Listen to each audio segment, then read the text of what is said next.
Muy buenas tardes a todos, bienvenidos a Tarde a 24, bienvenidos a MMD. Ya estamos arrancando con todo la tarde. En un ratito vamos a contar qué está pasando un poco en repercusión internacional, que todos están referenciando a distanciarse de la Argentina.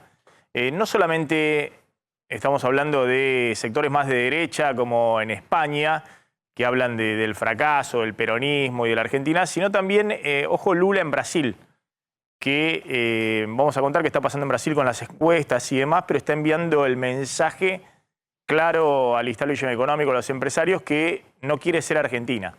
Es decir, que si algo no quiere es repetir el fracaso de una Argentina que está con 100% de inflación. Y en relación a esto, fíjense, vamos a entrar con estos datos, con estos números, lo que está pasando con la economía real, que es inexorable, ¿no? Por un lado, el ministro de Economía, Sergio Massa, está tratando de estabilizar las reservas, el dólar, el déficit fiscal, la emisión monetaria y el acuerdo con el fondo, que seguramente mañana va a aprobar la tercera revisión del acuerdo que Massa ha logrado encarrilar. Pero desde el punto de vista de la economía real se ven señales de alarma. Una economía que empieza a enfriarse, caída del consumo en supermercados, tasa de créditos personales y créditos para el consumo entre 200 y 350%, es decir, tasas voladoras, y una caída fuerte también del crédito en el último mes, y la reapertura desordenada de las paritarias salariales en la disputa de los gremios de tratar de llegar como pueden al 100%, dejando fuera de esa disputa, esa carrera contra los precios. Ahora vamos a analizar a varios sectores de la población, entre ellos a jubilados, asalariados informales y, por supuesto, a cuentapropistas, que están corriendo muy por detrás de la inflación. Después vamos a mostrar los datos. Y toda esta economía viene indexándose a un ritmo muy elevado y no se puede quedar ningún sector atrás. Y, de hecho, una de las anclas anteriormente, que eran las tarifas públicas, tampoco pueden quedar atrás, porque si no disparan el déficit fiscal y de esa manera desordenan todo el esquema económico y termina presionando sobre la brecha cambiaria, sobre el dólar, y se retroalimenta con la inflación. Está anunciado aumento de colectivos confirmado para diciembre, el segundo aumento del año de otro 40% del área metropolitana. Claro, 40% de incremento desde diciembre, que se suma a lo que vimos a partir del mes de agosto. Pero es algo que se adelantó o se viene adelantando en el resto de las provincias. Después vamos a contar las diferencias que hay en el precio del boleto de colectivo, de transporte público de corta distancia en distintas provincias respecto de la Ciudad de Buenos Aires y el conurbano. Acá recién en diciembre va a estar el segundo aumento, pero en las provincias vinieron aumentando las últimas 2 semanas, incrementos que en muchos casos, en los distintos distritos del interior, acompañan el ritmo de la inflación. Acá, con el 80% que se va a acumular, ni siquiera alcanzará justamente la inflación que se va a acumular en este 2022. Pero como adelanto te digo, Maxi, en la Ciudad de Buenos Aires se paga hasta 4 veces menos el pasaje de colectivo que en grandes ciudades del interior. Estamos hablando de Mendoza, de Córdoba, Rosario, Santa Fe. Pagan en esa, Mar del Plata, pagan en esas ciudades hasta 4 veces más que acá en la Ciudad de Buenos Aires. Bueno, está Mario Vaca, que es de la Cámara de Colectivos. ¿Qué tal? ¿Cómo anda? Muy amable. Hola, ¿qué tal? ¿Cómo le va? ¿Qué dice, Maxi? ¿Cómo está? Gracias por... Este es el segundo aumento. El acumulado va a dar más del 80%, digamos, ¿no? Aún así por detrás de la inflación, pero con una gran disparidad de tarifas. Como contaba Slotnik, ahora vamos a mostrar las tarifas en distintos puntos del país. El área metropolitana sigue estando muy retrasada respecto al resto de las provincias. Sí, siempre fue así desde hace mucho tiempo, porque la compensación tarifaria siempre fue más alta en el área metropolitana que en el resto del país. Sí, eso es así, inclusive ha venido creciendo en los últimos años esa diferencia. Y bueno, el tema es que el acumulado de este año va a ser el 40, se dio en agosto, a ver, lo que anunció el ministro es el 40, nosotros oficialmente todavía no tenemos nada. Teníamos la información de reuniones que habíamos mantenido en el ministerio de que existía el proyecto de de dar un aumento antes de fin de año, pero bueno, no teníamos ninguna precisión, más que lo que anunció el ministro ahora. Además va a tener que haber seguramente una audiencia pública, que es lo que corresponde reglamentariamente, así que bueno, de momento es el dato que tenemos, sí. Igual, a ver, te digo algo, para las empresas es virtualmente neutro esto, porque obviamente el Estado determina los costos y descuenta de eso lo que estima que se va a recaudar, lo que se está recaudando, o lo que presupone que va a recaudar con el nuevo aumento, y la diferencia es la que paga en compensación tarifaria. De manera que para las empresas no cambia desde el punto de vista económico, sí cambia, y es importante, nosotros lo venimos reclamando permanentemente, porque es importante que crezca la proporción del ingreso de las empresas, que sea por vía genuina, digamos, entre comillas, a través de la tarifa, y disminuya proporcionalmente también lo que es la compensación Vaca, tarifaria. simplemente confirmar entonces a partir del 1 de noviembre. De diciembre. No, Primero de de diciembre diciembre es lo que anunció el ministro. Le entra a repito que no regir está entonces el aumento en el área metropolitana, el pasaje. Claro, el 40% de incremento que se va de 25 con el 40, con 12 pesos más el pasaje. Se va a 37 pesos el mínimo. Después acá en la Ciudad de Buenos Aires tenemos distintas escalas. Bien, 37 pesos el pasaje, y lo que decía usted es que esto cambia la proporción. Hasta ahora el 90% de la facturación de las empresas de colectivo en el área metropolitana son subsidios y el 85 resto... aproximadamente. 85. Ahora. El boleto mínimo está en 25,20 y con este aumento pasaría a 35,30.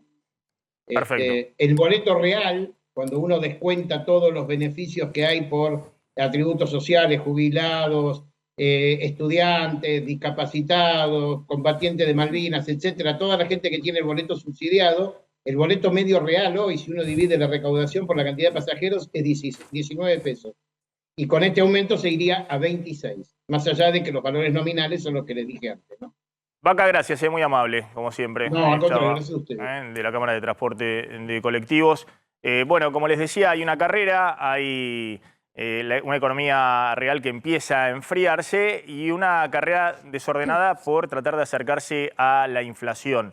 Los últimos datos de supermercados muestran una caída en septiembre. Sí, una caída del consumo. Claro, lo que hay hasta ahora no es información oficial, sino de las cámaras de supermercados del interior del país que dijeron hay caída del consumo, de las ventas de las cadenas de supermercados entre 4 y 5% en septiembre. Esto todavía no fue informado por el INDEC ni por las grandes cadenas que están acá en la Ciudad de Buenos Aires, pero da cuenta de lo que se viene. Lo que se viene es menores ventas. Si en los supermercados se está cayendo entre 4 y 5%, en los comercios de cercanía la caída es mayor, porque ya venía bajando justamente porque los supermercados venden con ofertas, venden con promociones, tienen digamos, los precios cuidados. Entonces, algo que hasta ahora solamente era caída del consumo, de las ventas en supermercados, autoservicios y almacenes, ahora se traslada también a los grandes supermercados. Los datos que hay de septiembre son del interior del país, de la Cámara de Supermercados. Bueno, y ya vas a contar un poco qué está pasando con la caída del crédito, con tasas para el crédito consumo de entre 200 y 350%. Lo que está claro es que hay una carrera desordenada por tratar de acercarse a la inflación, y en esa carrera vienen perdiendo muy fuerte todos los asalariados, pero en particularmente los salarios públicos y los salarios informales, ¿no? Fíjense estos datos, entre julio del 2016 y julio del 2022, es decir, el último dato oficial que tenemos, la caída del salario privado asalariado ha sido del 16%, del poder adquisitivo, 16% de caída, pero en el sector público ha sido del 20%, y el sector privado no registrado, es decir, el empleo informal, ha tenido una caída del 34%, casi 35%, la caída del poder adquisitivo, insisto, desde fines de 2016 hasta julio pasado. Esto se va a profundizar porque julio fue 7% de inflación, que se repitió en agosto y muy probablemente fue el dato también de septiembre.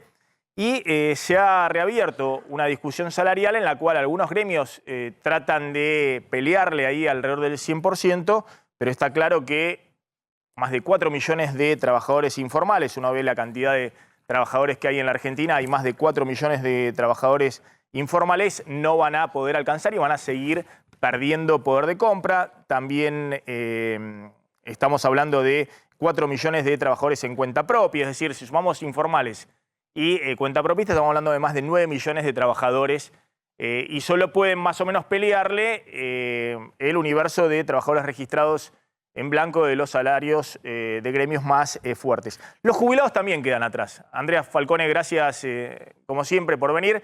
Los jubilados también este año van a quedar muy atrás de la inflación. Sí, digamos, esta medida que se tomó de aplicarle a la jubilación, el compensador, el bono, solamente va ayudando a los segmentos más bajos, como se hizo siempre en los últimos 20 años. Se privilegian los segmentos de haberes más bajos en desmedro de los que ganan un poco más. Y te digo que dentro de los que ganan haberes un poco superiores a la mínima, tenemos muchísimos que están pagando prepaga. O sea que no es que son millonarios, tienen un costo muy alto, las prepagas están subiendo muchísimo, con lo cual no reciben bono y en definitiva son los que más van quedando atrás de la inflación. Claro, estamos contando, a ver si estos cálculos son correctos. Estamos contando que ya desde el primer trimestre del año los jubilados vienen corriendo detrás de la inflación. El aumento en el primer trimestre del año para los jubilados fue 12,3% por detrás de la inflación. En el primer semestre también venían atrás de la inflación los jubilados. Si uno ve el aumento que hubo hasta junio atrás de la inflación, en septiembre están detrás de la inflación y en diciembre probablemente también queden detrás de la inflación los jubilados, ¿no? Ahí estamos viendo. En septiembre el acumulado inflacionario, primeros 9 meses, va a ser, si septiembre da 7, va a ser 67% y los jubilados tienen un aumento hasta septiembre del 49%, con los 3 aumentos de la movilidad previsional. Si el aumento de diciembre de los jubilados es 15% más, los jubilados van a terminar el año con 72-73% de aumento jubilatorio y la inflación va a terminar el año justo en 100%. Estamos contando que si se desacelera al 6% entre octubre y diciembre, el año va a terminar en 100%. Es decir, estamos hablando que son caídas del poder adquisitivo de los saberes jubilatorios muy grandes que el gobierno está tratando de compensar para un segmento, básicamente los que ganan hasta 2 jubilaciones mínimas con sumas fijas, que son las que se están pagando ahora entre octubre y noviembre.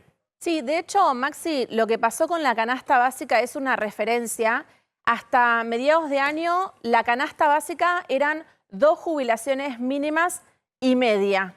Ahora la canasta básica son 3 jubilaciones mínimas. O sea, y aún contando el bono. O sea, como si nosotros contáramos que la mínima ya no es un piso de 43, sino como si el piso fuera 50, igual necesitamos 3 de esos saberes mínimos más bono para alcanzar la canasta básica. O sea que lo estamos viendo en los precios, que la canasta básica de los jubilados está compuesta significativamente de medicamentos, de alimentos, en alguna proporción también de vivienda. Tengamos presente que todavía esta generación de jubilados en una alta proporción son propietarios, no va a pasar con las generaciones que vienen.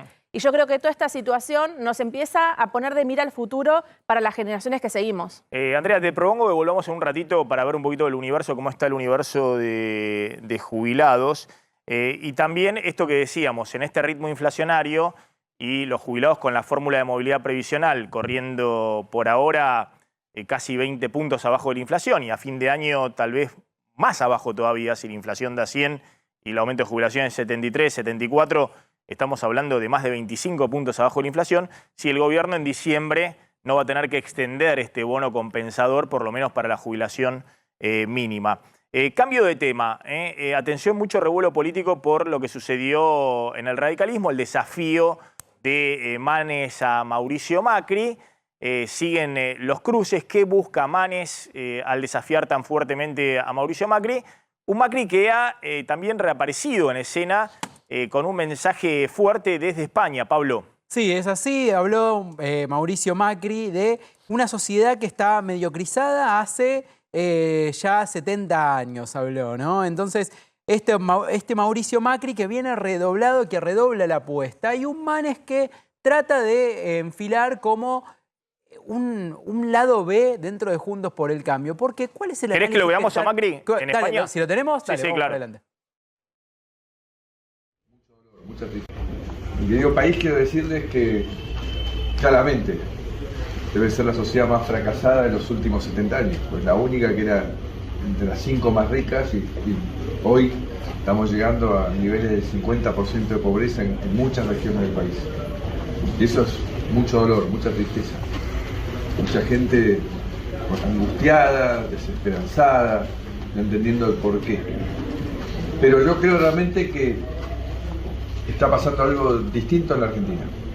Aquello que siempre se quejó Mario cada que fue, dice, ¿cómo votan aquellos que lo llevaron desde ese lugar a este lugar de decadencia? Bueno, tal vez en un proceso largo, pero yo siento que esta vez se está habiendo un verdadero aprendizaje. Los americanos dicen learning by doing, yo digo los argentinos estamos haciendo learning by suffering. Y entró. Yo hoy les quiero decir que estoy muy sorprendido de lo que está pasando en mi país. Estoy muy contento porque finalmente puse 18 años de mi vida en este amor por la Argentina en la política, le traje un enorme daño a mi familia porque el kirchnerismo, como todos los populismos, es salvaje y los atacó sistemáticamente hasta demolerlos económicamente. Y bueno, eso me llevó a enfrentamientos muy grandes con mi padre, que bueno, que en paz descanse. Y la verdad es que hoy siento que está empezando a tomar color y que valió la pena. No estaba escrito que esto tenía que continuar eternamente. Y yo les digo, el año que viene, el país que tal vez fue el que inventó el populismo con Evita y Perón, sea el primero en sacárselo de encima y lo exporte al mundo, que lo está abrazando al populismo con mucho entusiasmo. Lo decía hace un rato, una conferencia en la Universidad de Salamanca, que maravilloso lugar que no conocía de tantos que tiene España, que creo que vienen con certidumbre 20 años de crecimiento en Argentina como tuvimos al principio del otro siglo. Argentina va a volver a tomar el rumbo de la sensatez, de la cultura del trabajo, de la meritocracia, que son los valores que se fundan en la libertad. Bueno, ahí está Mauricio. Estaba en un evento Macri. privado en este caso, Sí, con Mario junto a Vargas Mario Llosa, Vargas Llosa y a Gerardo Bongiovanni, presidente de la Fundación Libertad. Un evento privado, él recuerda un discurso previo que hizo en estas horas en la Universidad de Salamanca. Macri, que viene, ya va a presentar el libro, el martes 11 va a presentar su libro que se llama ¿Para qué? Recordamos. Ahora contamos lo del libro. Pero para ponerlo en contexto, Macri viene con la idea de que hay que terminar con el populismo y es lo que quiere que el PRO, que es su partido, no pierda como eje. Por eso le habla mucho a Horacio Rodríguez Larreta, que hoy también habló. Ahora veámoslo justamente como contrapunto y después vamos a hacer el análisis con Eduardo Fidanza. Macri plantea el tema del populismo económico. Esta semana salió, como conocen, Facundo Manes muy duro a cruzarlo a Macri diciendo que él hacía populismo institucional. Eso ha generado un revuelo enorme dentro de Juntos por el Cambio y una repercusión mediática muy grande. Ahora vamos a analizar qué busca Manes desafiando a Macri en el mismo tema en el cual Macri busca hacer pie, que es yo soy el antipopulismo. Y me instalo como el antipopulismo, por lo menos económico. Ojo con porque aparte estamos viendo muchos populismos de derecha. Ojo que estamos viendo la discusión de Bolsonaro en Brasil, sí, Trump en Estados Unidos. Milei en la Argentina. Bueno, hay toda una discusión respecto a los populismos también de derecha. El otro punto que a mí me parece muy interesante es que Macri es uno de los pocos dirigentes políticos que en este momento está enviando una visión al mundo positiva de lo que él cree son los próximos 20 años para Argentina. Es decir, está planteando que Argentina tiene 20 años de un futuro muy promisorio. La única dificultad es que Macri también había planteado eso en 2016. Es decir, había planteado que se iniciaba una etapa de lluvia de inversiones y de una Argentina despegando. Entonces la pregunta, obviamente para el ingeniero Macri, es, bueno, ¿qué vas a hacer vos políticamente y cómo vas a construir ese futuro? Porque ese futuro no se construye automáticamente. Macri tiene un razonamiento que dice la sociedad está cambiando. Pero lo mismo creía Macri en 2016. Y su gobierno fracasó desde el punto de vista económico estrepitosamente. Entonces, ¿qué es lo que está planteando? Es el otro interrogante que no cualquiera se hace, digamos, sino que se hace fundamentalmente el establishment económico. Que plantea, bueno, a futuro, ¿cómo va a estar la Argentina? Bueno, depende en gran medida de la dirigencia política que tengamos. Dicho de otra manera, Milei, que jamás gobernó nada, puede decirlo y puede plantear, miren, yo voy a ser el que lidere 20 años de una Argentina. Total, puede decir cualquier cosa, no gobernó nada. Pero alguien que gobernó y que no le salieron bien las cosas tiene que plantear qué va a ser distinto para que efectivamente las cosas salgan como él dice y con quién va a construir ese futuro político. La contraparte es Rodríguez Larreta, que justamente Macri está planteando acá que el cambio se produce solo, que viene de la sociedad, de abajo hacia arriba. La sociedad se dio cuenta de que tiene que votar otra cosa. Sí, está claro que este gobierno tiene altísimas chances de ser derrotado el año que viene. El problema es cómo se construye políticamente la futura gestión, no quién le gana a este gobierno. Pero Macri plantea que una vez que es derrotado este gobierno, como en su momento fue derrotado el kirchnerismo con Scioli, inmediatamente las políticas son exitosas. Y ha quedado demostrado que no. Su gobierno mismo fue un fracaso económico muy estrepitoso, que por ahí ha quedado un poquito eclipsado por el fracaso económico actual, todavía mayor. Fíjense lo que decía Larreta, insisto, con este tema de interpelado sobre los que garantizan el cambio. ¿Quién garantiza el cambio? ¿Es porque alguien habla bien en televisión y dice que va a ir en contra del populismo? ¿O es alguien que puede gestionar políticamente, como se hace en democracia? Esto no es la Rusia de Putin donde se impone. Puede gestionar los cambios que la economía y la sociedad necesitan. Miren lo que decía Larreta. Mauricio, yo creo que el verdadero cambio es el hacer, es lo que estamos haciendo acá en la ciudad. El verdadero cambio es lograr bajar el delito a la tasa más baja de la historia. Ese es el cambio. El verdadero cambio es defender las escuelas abiertas. El verdadero cambio es luchar contra el cambio climático, como estamos haciendo con todo el plan de reciclado, con el plan de más hectáreas verdes. Ese es el cambio que vale. Y en cuanto al apoyo también, el apoyo importante es el apoyo de la gente. Nosotros trabajamos, en nuestro caso acá en la ciudad, para el bienestar de los millones de argentinos, muchos que viven, otros que nos visitan, otros que estudian, otros que trabajan acá en la ciudad de Buenos Aires, ¿no? Ese es el apoyo que realmente vale. Bueno, ahí estaba Larreta. Muchos interpretaron, bueno, le está diciendo, no necesito yo que me unja presidente el dedo mágico de un líder dentro de Juntos por el Cambio, como ocurre del otro lado de la grieta con Cristina. Algo importante, Maxi. Sino que eso depende de la gente. Ahora, después el cambio se hace gestionando.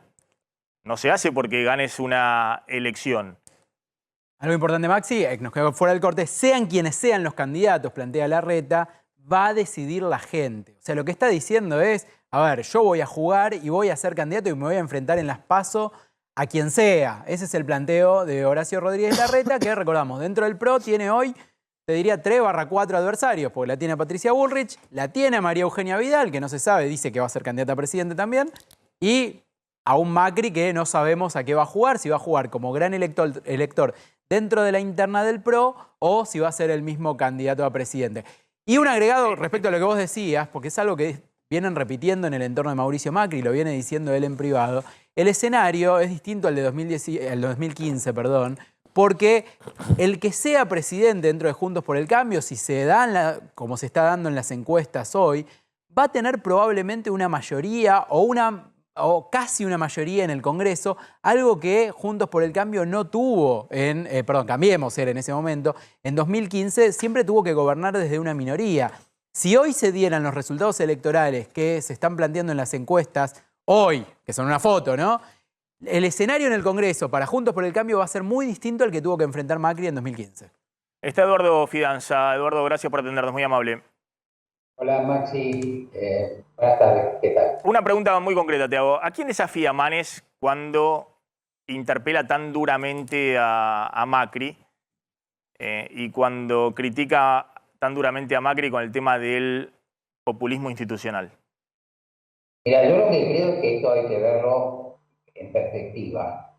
Aquí hay que ver que tanto Macri como Cristina Kirchner son las figuras que han movido, hegemonizado la política en los últimos 15 años.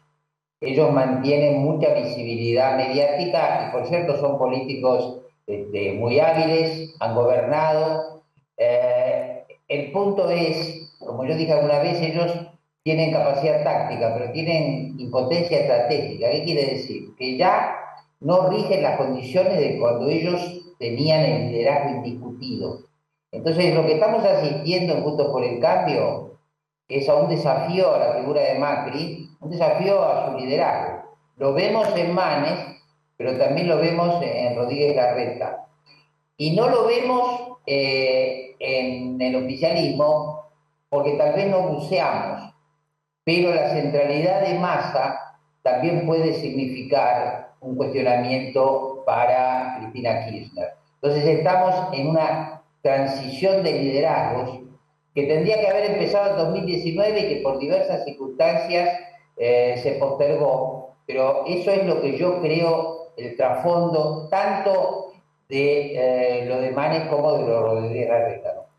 Y la otra pregunta que te hago es, está claro que todos están buscando diferenciarse de esta Argentina, ¿no? No solamente los líderes políticos de derecha, sino es evidente el caso de Lula, que antes de la elección le dijo a los principales empresarios brasileños, la Argentina está hundida, no sé cómo va a salir, y está enviando señales a través del equipo económico que está formando a su alrededor, de que quiere hacer todo lo contrario de la Argentina, de esta Argentina. ¿Cómo ves vos el armado político en la oposición? ¿Alcanza con el planteo de Macri diciendo esta vez el cambio de la sociedad va a ser profundo y porque nos va a votar a nosotros, ya está, vamos a gobernar sin dificultad y vamos a estabilizar la economía argentina, etcétera, etcétera? No, a mí el de Macri es un planteo mediático que no se condice con los datos que nosotros tenemos. ¿Por qué? Porque el 50% de la sociedad argentina tiene mala imagen de Macri y más del 50% lo tiene de Cristina. Si uno se puede preguntar en qué consenso o cuál va a ser la base social electoral de lo que plantea Macri. Y uno, a diferencia de cuando Macri llegó en 2015, que era un líder indiscutido, ¿no es cierto?, que tenía una base electoral muy significativa que le permitió llegar a la presidencia, uno ahora ve un Macri retórico, un Macri que baja línea, un Macri que presenta un libro, pero la verdad que no tiene la base electoral para respaldarlo. Ahora hay un tema, Maxi, que yo creo que es central en este momento en la Argentina, que es que si vemos los datos preliminares de las encuestas, no necesariamente la intención de voto, sino las imágenes. Las encuestas son más confiables para mostrarnos las imágenes de los dirigentes. Aquí estamos yendo a un escenario donde el bicoalicionismo se está rompiendo y hoy se puede hablar de prácticamente 3/3, donde un tercio lo tiene el gobierno, otro tercio lo tiene Juntos por el Cambio, pero otro tercio lo tiene Milei. No sabemos si Milei es por él o porque en él se proyecta el desencanto, el resentimiento. Pero atención con este dato. Entonces se vuelve importante los consensos que se consigan y se vuelve, digamos, irrelevante los proyectos que no tienen una base electoral. Disculpame un segundito, ¿no? Porque vos estás hablando por tercios, pero acá hay 2/3 de la sociedad, suponiendo que Milei tenga un tercio, 2/3 de la sociedad que votan en contra del gobierno. ¿Estamos bien hasta ahí? Sí, claramente. Y hay un tercio que sería el de Milei que vota más furiosamente en contra del gobierno. Por supuesto, yo te diría que los que votan a Milei o los que tienen buena imagen de Milei, en realidad lo que están manifestando es lo que Milei les muestra o les dice. No, pero que con eso te quiero decir, entonces desde ese punto de vista es racional el planteo de Macri, porque está diciendo hay 2/3 de la sociedad que está muy enojada, hay un tercio que es nuestro votante pero que ahora está muy cerca de Milei, que está más enojado todavía. Yo subo la apuesta porque es la forma también de consolidar el espacio opositor con un discurso duro, porque todo el mundo está enojado con este gobierno. Cuanto más me diferencie, más me consolido. Sí, está bien, pero también podemos clasificar a los políticos por su estilo, ¿no es cierto? Por ejemplo, Macri expresa como Patricia Bullrich. Ahora, ahí se me cortó, Eduardo. Quiero sumar a esta discusión que estamos teniendo con Eduardo Fidanza, lo que dijo Isabel Díaz Ayuso, la presidenta del Consejo de Madrid, porque es muy interesante. Hay varios sectores de derecha que están, Macri también estuvo en España, diferenciándose del peronismo. Pero claro, ojo que acá estamos con una oposición que aspira a ganar el año que viene. Digamos, no estamos con una oposición que es estilo Trump, que tenía un discurso más duro y perdió. O Bolsonaro, que tenía discurso duro y perdió, y probablemente pierda en el balotaje. Sino que estamos en una oposición que, más allá de su definición ideológica, sabe que tiene grandes chances de ganar. Entonces, por eso el planteo y la discusión en la oposición. ¿Vale acá endurecerse ideológicamente o vale simplemente gestionar y empezar a armar alianzas políticas sobre cómo gobernar en el futuro? Eduardo, me interesa también tu opinión sobre lo que dijo Díaz Ayuso, que es una especie de rockstar de la derecha internacional. La verdad que es una política con una gran elocuencia y siempre genera mucha repercusión con sus dichos. En este caso habló de por qué España se tiene que diferenciar del fracaso del peronismo.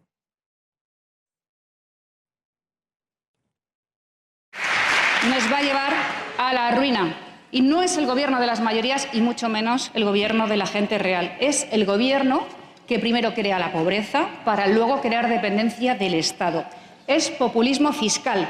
Le quitan el dinero a la gente para luego, como hacen los peronistas, repartirlo en pagas, ayudas, subsidios.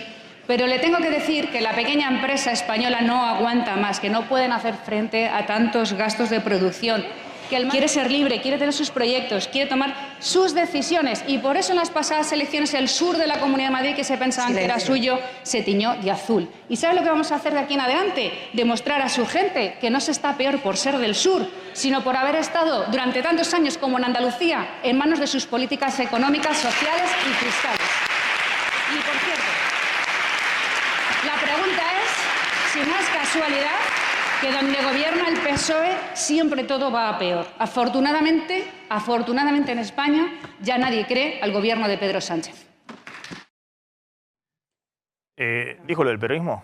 Sí.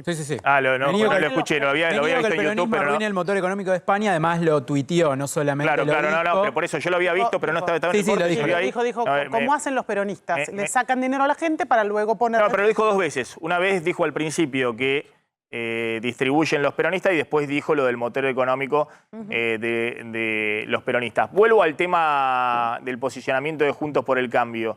Eduardo, acá estamos hablando de que hay un discurso que prende en distintos sectores en otros países, un discurso más duro, más de derecha, en algunos casos más liberal, más conservador. Pero acá estamos hablando de una oposición que tiene altas chances de ganar y que tiene un entramado ideológico muy amplio y tiene alta chance de ganar porque en ningún otro país del mundo, ni en Estados Unidos, ni en Brasil, ni en España, se ha visto los números que tiene Argentina en términos de fracaso económico. Por eso estamos viendo una situación donde todos se quieren diferenciar, sean de derecha o de izquierda, el actual gobierno en la Argentina, que es el que está en este momento viendo cómo hace para sacar esta situación adelante. ¿Cómo se entiende esto dentro de la interna de Juntos por el Cambio? ¿Hay que endurecer o hay que abrir el juego ya pensando en la gobernabilidad después de la elección del año que viene? Bueno, yo te decía que también podemos distinguir no solamente la pertenencia partidaria, sino el estilo. Y ahí tenemos figuras como Horacio Rodríguez Larreta, pero también, en cierta manera, Facundo Manes, Gerardo Morales, que yo creo que van más con una posición moderada, efectivamente, como vos decís, buscando el consenso y la base que va a haber que tener para inducir los cambios que la Argentina necesita.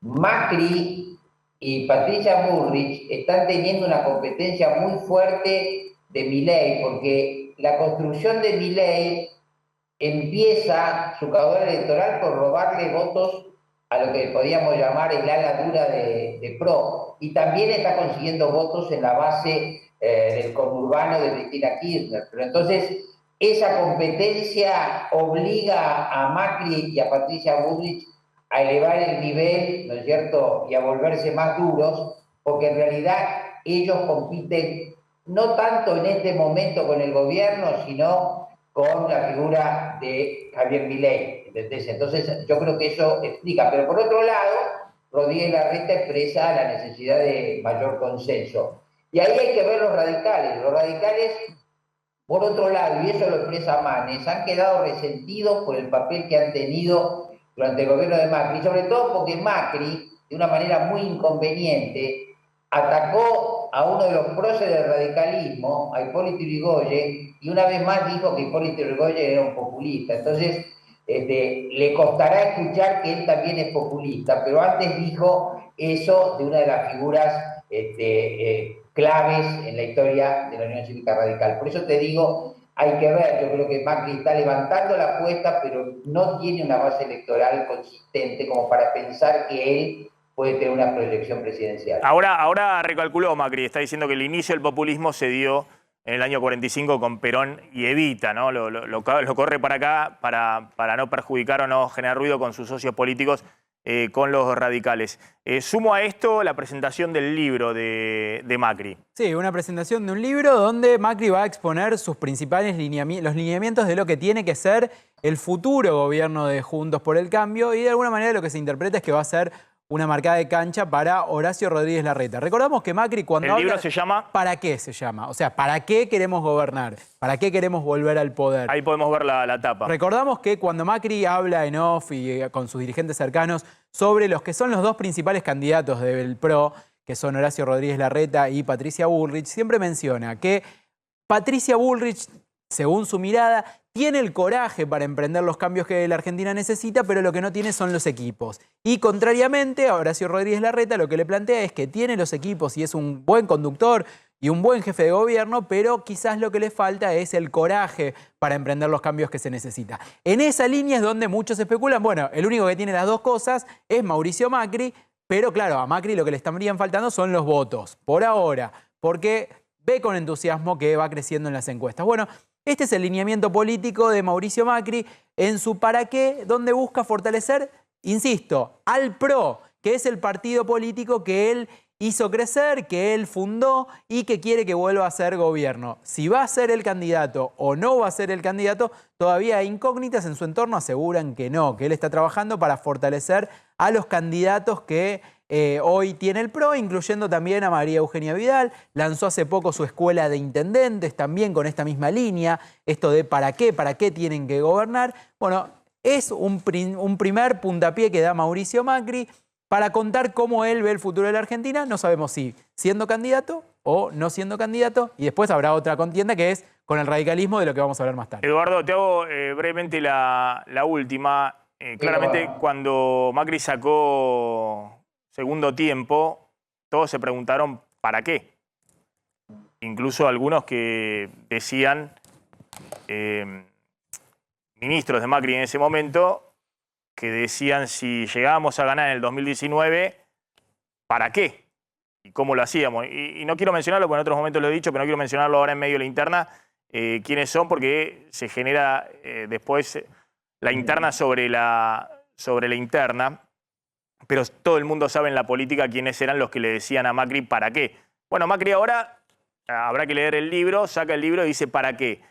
¿No falta un tercer libro que es ¿y cómo lo haremos?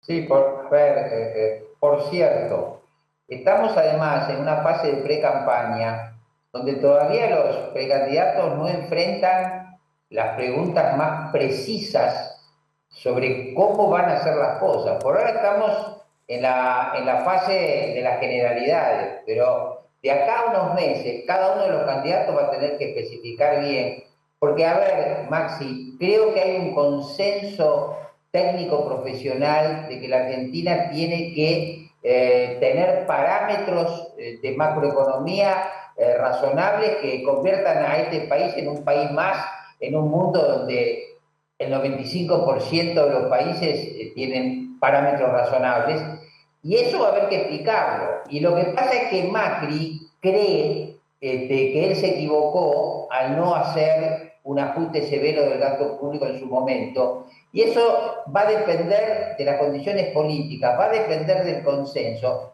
e inevitablemente va a depender de fuerza política y de negociaciones. Entonces, eso hay que tenerlo en cuenta. Y el que yo creo que mejor le va a ir, sobre todo en la oposición de Juntos por el Cambio, es el que sea más capaz de convencer respecto a tener un programa de transformación.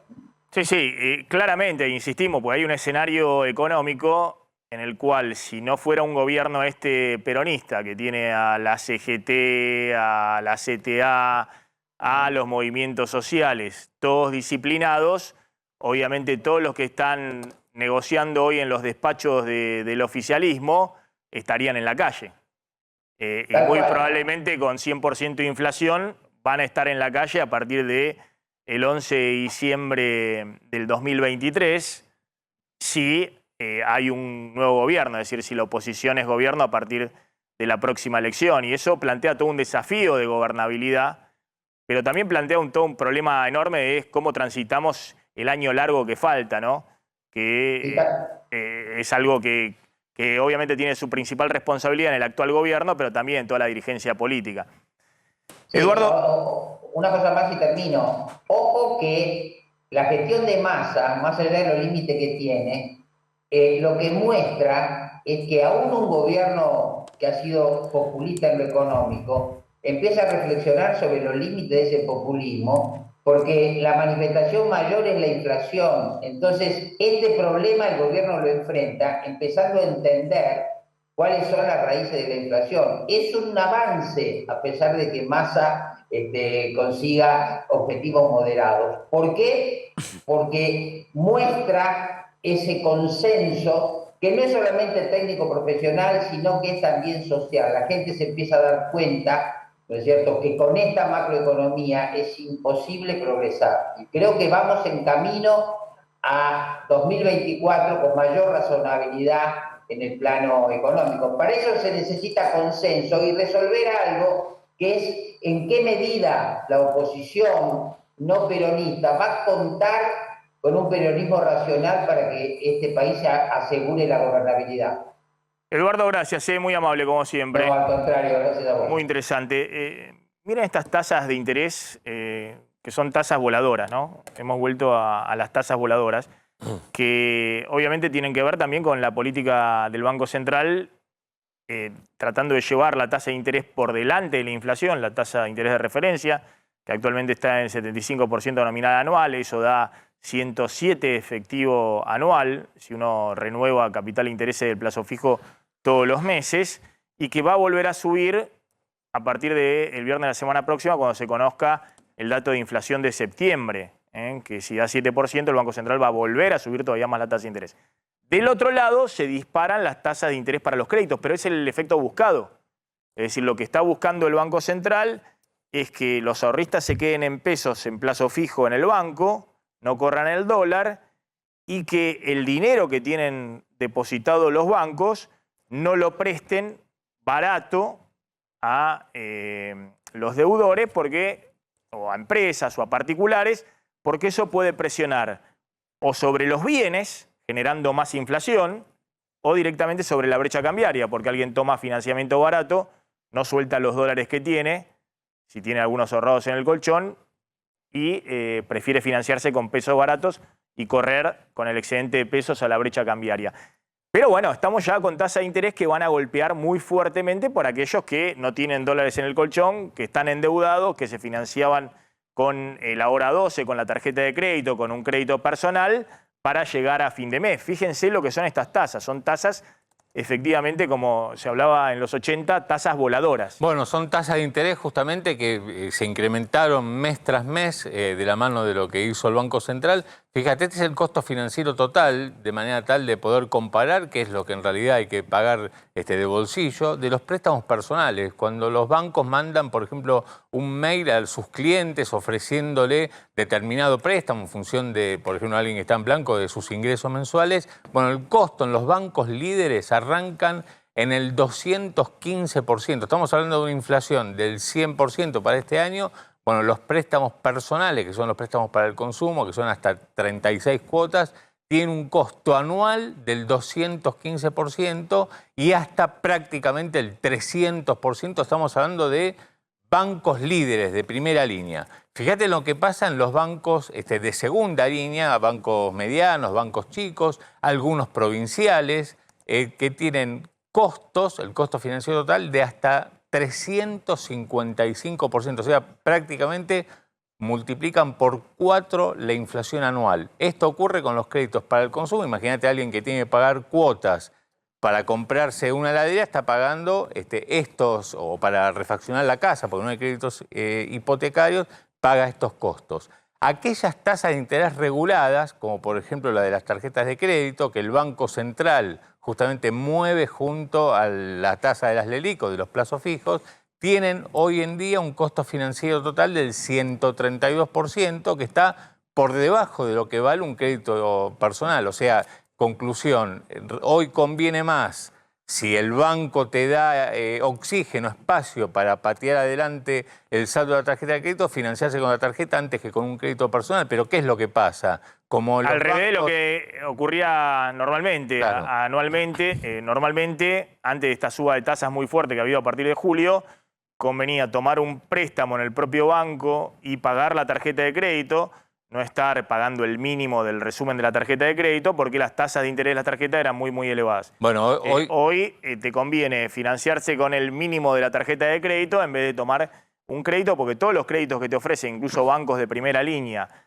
a clientes de solvencia, clientes con buena performance, están arriba, el costo financiero total arriba del 200%. Claro, y digamos, pero ¿qué es lo que hacen los bancos? No te actualizan la posibilidad de financiarte con la tarjeta de crédito, entonces aquella persona que tiene algún problema... Está ahogada. Y claro, le dice, sacamos un crédito personal que vale más del doble de lo que... Porque si no, no puedes usar más la tarjeta. Claro, efectivamente. Ahí tenemos un ejemplo de banco de primera línea que le ofrece a su cliente con salario en blanco, buen salario, un crédito personal, costo financiero de 215% anual. Y la otra tasa de interés que... O sea, ahí de más está decir que el que no está, digamos, en una situación crítica, es una estafa tomar un crédito del 215% anual, ¿no? Este es un banco de primera línea que te lo ofreció a vos. Sí. Lo mismo me lo ofrece a mí. Me llega al banco habitualmente y me dice, no, que bueno, te ofrecemos 800.000 pesos, tanto y demás. Es una estafa. Si no necesitas, porque estás o necesitas cancelar, no sé, una deuda impostergable o lo que fuera, arriba de 200%, hay 100% de inflación y no hay ninguna negociación salarial que supere eso. Entonces, tomar un crédito al 215% anual o 300% anual es una estafa. Directamente hay que tratar de evitarlo de cualquier manera, ¿no?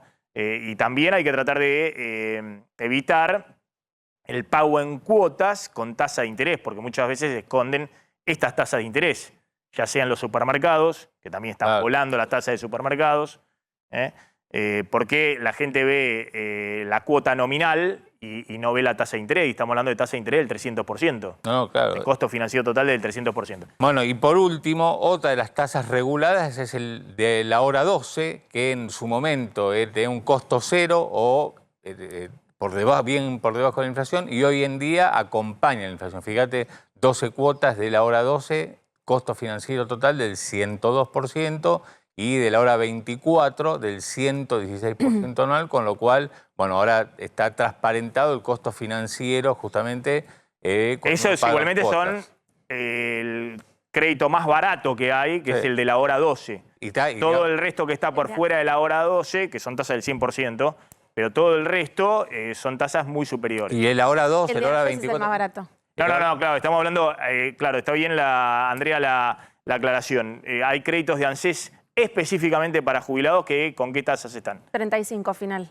35 final. Es una tasa que hoy queda muy conveniente. Eso estaba comparando porque miraba estas tasas con las de la última publicación de ANSES, que lo que te permite es pedir hasta 240.000 pesos a una tasa del 29% más costos financieros, que termina redondeando prácticamente 35 puntos. Claro. Y lo último que me quedaba por decir de la hora 12 es que justamente como es la tasa de interés más barata del mercado, ¿qué es lo que pasa? Y las cadenas de electrodomésticos justamente limitan el hora 12, la hora 24 a unos pocos productos. Algunos televisores que le van quedando justamente en stock por tecnología, le conviene venderlo y no quedárselo, más ahora que viene el Mundial. Entonces, ¿qué hacen? Y bueno, lo que se quieren sacar de encima te lo ponen en 12 cuotas al 102% anual. Y lo que te dicen que si a vos no te alcanza la plata para pagar en efectivo, financies, lo hacen con la tarjeta de crédito a una tasa de interés que duplica esto que estamos viendo. Simultáneamente está cayendo fuerte en este momento el dólar blue. Sí. Hay 2.76 el dólar blue y también están cayendo fuerte los dólares libres. Sí, está 276, baja de 6 pesos en el dólar paralelo y también los libres, en el caso, por ejemplo, del dólar bolsa, bien por debajo de los 300 pesos que habían llegado hace 2 semanas, ahora estaba cerca de 290, y el contado con liqui en 301 pesos, también con bajas de 9 pesos en el caso del contado con liqui. Sí, hay una fuerte caída de los dólares libres, y, es decir, de los dólares financieros y del dólar blue. Eso es, bueno, un poco de lo que estamos hablando, ¿no? Mañana va a aprobar el FMI la tercera revisión y se consolida de alguna manera la idea de que el apretón monetario más el ajuste fiscal le pone efectivamente un techo a los dólares. Claro. Y eso es muy importante desde el punto de vista de las expectativas. El tema es que ese chaleco de fuerza necesario en el corto plazo que se está expresando en esta tasa de interés, bueno, empieza a tener también su impacto en la economía real. Y lo que había pasado, Maxi, ¿te acordás cuando había subido arriba de los 300 pesos el contado con liqui o el dólar bolsa? Era porque los ojeros que recibían pesos se vienen dolarizados. Bueno, ahora no venden, las exportadoras no venden dólares en el Banco Central y tampoco hay pesos para ir a comprar dólares. Está Matías Bolis Wilson, que es de la Cámara Argentina de Comercio y Servicios. Matías, gracias por atendernos, muy amable. 2 preguntas. Una, hola, buenas tardes. ¿Cómo viene el consumo? Y, por otro lado, ¿cómo viene el tema de la negociación salarial en el sector? Bueno, el tema del consumo, la verdad que viene si mirás el primer semestre, levantó bastante, o sea, se sostuvo. Lo que estamos esperando ahora, que creo que va a pasar con toda la economía, veía los números que mostraron recién y ninguna economía sana, le preguntás a cualquier macroeconomista y te va a decir con esos números, ninguna economía sana tiene esos números, ¿no?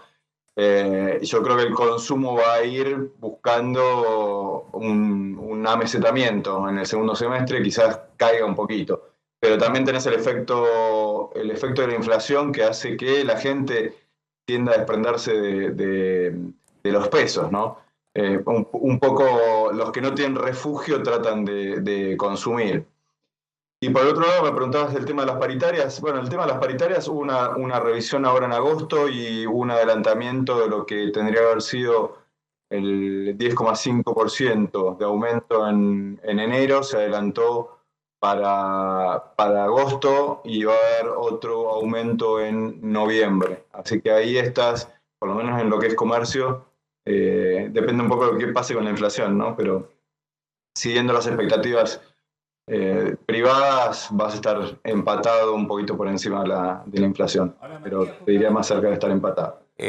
Justamente el empleado de comercio había logrado un adelantamiento de la paritaria, habían arreglado un 60%, bueno, un adelantamiento permitió una mejora en el cortísimo plazo, pero se va a reabrir la paritaria en virtud de lo que estamos viendo con camioneros, con los bancarios, ya paritarias que incluso los camioneros están arriba del 100%, los bancarios 94%, digamos, hay distintos gremios con poder, como el que tienen los empleados de comercio, que, bueno, terminan empatándole a la inflación, los que más poder tienen. En el caso de los empleados de comercio, ¿va a ser así? ¿Se va a reabrir? Mira, reabrir no. Va a haber una revisión en enero, dependiendo de qué pase con la inflación. Este es uno de los grandes problemas que tiene la inflación en cualquier economía. Y digamos, es peor incluso la volatilidad que tiene la inflación más que la inflación en sí. O sea, es mucho más perjudicial. Seguramente en enero va a haber una revisión, porque la paritaria vence en marzo, Así que seguramente en enero va a haber una revisión por los 3 meses que siguen para terminar el año paritario. Y la revisión, digamos, lo que hace es garantizar al millón de afiliados de empleados del comercio que van a por lo menos empatarle a la inflación.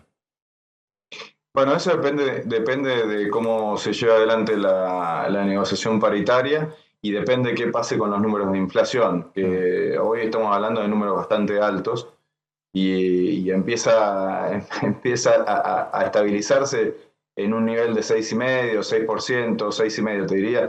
Ojalá baje un poquito más, pero estamos hablando de esos números. O sea, eso anualizado te da una tasa arriba del 100%. Entonces, seguramente ese va a ser uno de los drivers que va a ponerse sobre la mesa, ¿no? Bien, gracias Matías, muy amable, ¿eh? Gracias a ustedes, un abrazo grande. Bien, completo con vos, Andrea, lo que planteabas. Dame un poquito la descripción que me decías del universo de los jubilados. Vi ahí que me enviaste unas placas muy interesantes respecto a quién gana cuánto en el universo de los jubilados. Te preparo números. Sí. Es un informe de la Oficina del Presupuesto del Congreso analizando el sistema previsional. A mí me gusta empezar a ir un poco hacia atrás en las causas y en el futuro, ¿no? Estamos viendo por ahí estos libros que se publican o el ¿para qué? Yo pensaría, hoy estaba viendo un aviso del Frente de Todos, una publicidad de las elecciones anteriores, y en esa publicidad había un jubilado que votaba y decía yo voto para una mejor jubilación. A mí más que eso me gustaría saber cómo lo van a hacer, porque esta es la foto de cómo está el sistema previsional argentino en este momento. Cuando nos dicen que hay que sostener el sistema previsional, a mí me gustaría en esta placa que es de los números oficiales de ANSES Estadísticas, ver cómo ha caído el promedio del haber jubilatorio. Si vemos los recientes jubilados, el promedio del haber jubilatorio es de 57.000 pesos, pero cuando vamos a los que tienen más de 80 años, el haber jubilatorio es de 80.000 en promedio. Este gráfico lo que nos está mostrando es que hay una efectiva caída en la tasa de sustitución de los haberes jubilatorios. Es decir, que cuando nos dicen que el sistema no está colapsando, el sistema está colapsando. Cuando nos dicen que no hay reforma, hay una reforma de hecho. Porque ya cuando nace la primera ley de jubilaciones y pensiones, los haberes jubilatorios se movían en un rango de entre el 70 y el 82% relativo del último salario en actividad. Hoy, si nos fijamos, estamos alrededor del 50%. Y cuando miramos los números concretos, se ven en los haberes jubilatorios una caída muy significativa con un promedio que para los mayores de 80 está en 80.000 y para los que están recientemente jubilados está alrededor de 57.000. Esto alrededor de lo que es la pérdida del promedio del haber jubilatorio. Ahora, hay otras placas que yo les preparé donde vemos también en base a estos números la jubilación promedio. La jubilación promedio son 65.900 pesos. Fíjense que cuando arrancamos hoy el programa mencionábamos que la última canasta básica que Eugenio Semino emitió, tenemos una canasta básica de 151.000 pesos. O sea que no solo la jubilación mínima, que es 43.000 pesos, más un bono temporal de 7.000, o sea 50.000 pesos, una canasta básica queda muy lejos de estas 3 haberes jubilatorios mínimos, sino que la jubilación promedio también está muy lejos. Necesito prácticamente 2 jubilaciones medias para alcanzar esa famosa canasta básica. Pero también hay otro dato que me parece muy significativo y es el poquito porcentaje de jubilados que ganan arriba de 2 haberes mínimos. Arriba de 86.000 pesos solo es ese 16% de jubilados y pensionados. Y hay otra placa que ahí la acaban de poner, que es para entender, esto es un análisis de la Oficina del Presupuesto del Congreso de la Nación, que lo que nos marca es que el ANSES tiene un déficit de 144.000 millones de pesos. Y ahí viene el cómo. ¿Cómo podríamos hacer que el sistema de ANSES sea sustentable en el tiempo? Porque básicamente los sistemas previsionales tienen que ser sustentables, porque si no, se caen. Bueno, la Oficina de Presupuesto dice, o duplicamos la cantidad de aportantes activos, que esto está vinculado con el primer gráfico que mostró hoy Maxi, o subimos 26, 27 puntos los aportes previsionales.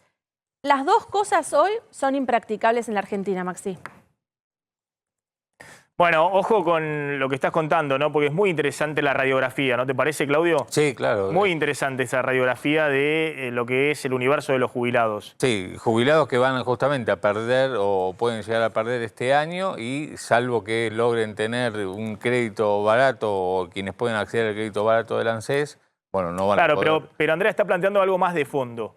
No, está planteando una discusión más de fondo. Sí. Andrea, vos estás planteando acá hay que... no hay cómo. discutir, no hay cómo. claro, discutir el problema de fondo. Nosotros si miramos lo que claramente es bueno, el trabajo en negro, cómo se financia el sistema provisional y ponerse con una política de Estado entre todas las fuerzas políticas para sostener una política previsional que es para las próximas décadas, no para el próximo año. A mí me parece poco serio cuando se trata el tema de las campañas en cuanto a jubilados, porque no solo afecta a los que ya están jubilados, afecta a los que estamos en camino.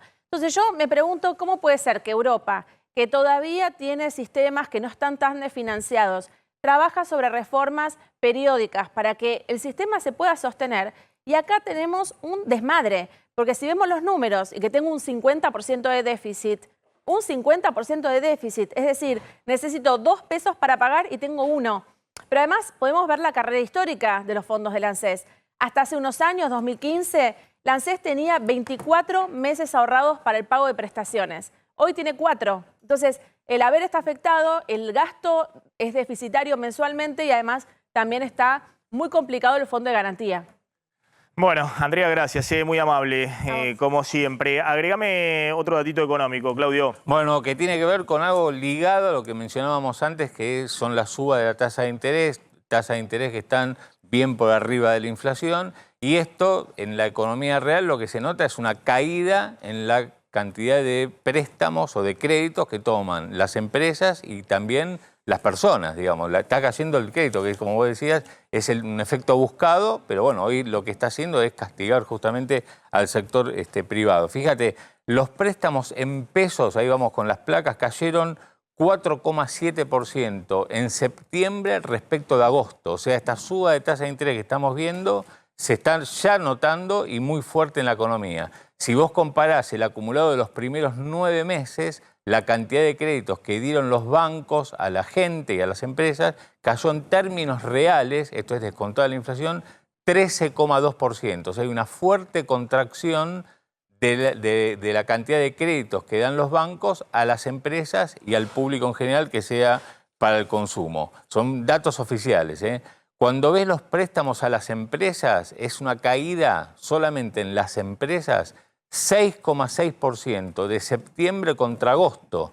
Es mayor cuando vos ves el mapa general, pero lo que tenés es una aceleración de algo que ya se empezaba a vislumbrar, que es las empresas sacan menos crédito, y cuando hablamos de crédito no es crédito para la inversión, es crédito de cortísimo plazo, para justamente hacer la economía del día a día. Y por último, fíjate los créditos para el consumo. Nosotros decíamos que tenían costos de hasta 300%. Bueno, los préstamos personales caen 3,5% de un mes para otro y el financiamiento con tarjeta el 2,1% en términos reales, descontada la inflación, con lo cual la gente se está financiando menos porque no le dan las cuotas justamente para pagar. Dijo el ministro de Trabajo, con 100% de inflación es muy difícil que los salarios lo alcancen. Lo reconoció Moroni ayer en el Congreso, Maxi, donde estuvo haciendo su aporte, como el resto de los ministros, para defender el presupuesto, el proyecto de presupuesto para el año que viene. Moroni reconoció, está muy golpeado Moroni, la verdad es que hay fuertes embestidas de parte del kirchnerismo para que deje la cartera de trabajo, y ayer él reconoció, con estos niveles de inflación es muy difícil garantizar el poder adquisitivo del salario. Tuvo una larga charla en la que explicó cómo el sector del trabajo aporta para el presupuesto del año que viene y terminó reconociendo esto, ¿no? Reconociendo el impacto que tiene la inflación, que es algo que de a poco en el gobierno van terminando de admitir desde carteras que no tienen directamente que ver con economía o con finanzas puntualmente. La verdad es que es un momento difícil para Moroni. Después de la negociación de los neumáticos, lo decíamos recién con Pablo. Larroque le volvió a apuntar. Sí, el ministro de Desarrollo Social de la provincia de Buenos Aires le apunta al ministro de Trabajo de la Nación. Es un poco la cristalización de esto que yo decía, ¿no? Del kirchnerismo. Ya la semana pasada... Le falta gestión, dijo Larroque.